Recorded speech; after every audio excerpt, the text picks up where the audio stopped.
الرحمن الرحیم۔ آج کا سوال ہے ذکر بالجہر کے متعلق کہ ذکر بالجہر کا شرعی حکم کیا ہے۔ تو بھائی اگر کوئی متبع سنت شیخ اپنے متعلقین مریدین کو فائدے کی غرض سے ذکر بالجہر کرواتے ہیں تو اس کی گنجائش ہے 3 شرائط کے ساتھ۔ نمبر 1، ریا اور نمود وغیرہ کا کوئی سلسلہ نہ ہو، ریاکاری نہ ہو دکھلاوے کے لیے مطلب۔ نمبر 2، اصرار اور التزام نہ ہو کہ لوگوں کو زبردستی پکڑ کر لایا جائے اور جو نہ آئے ان پر تان تشنی کی جائے، تو یہ چیز بھی نہیں ہونی چاہیے۔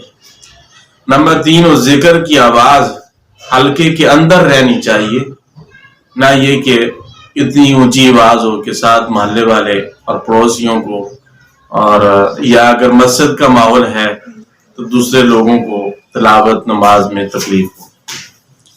اور رہی بات نماز کے بعد التزام کے ساتھ جماعت کے اختتام پر سب لوگوں کو ذکر کرنا اجتماعی طور پر، اور پھر اس کو لازمی سمجھا جاتا ہے، اور جو نہ کرے اس پر تان و تشنی بھی ہوتی ہے، تو یہ ذکر جو ہے یہ درست نہیں ہے۔ اللہ تعالیٰ ہمیں عمل کی توفیق دے۔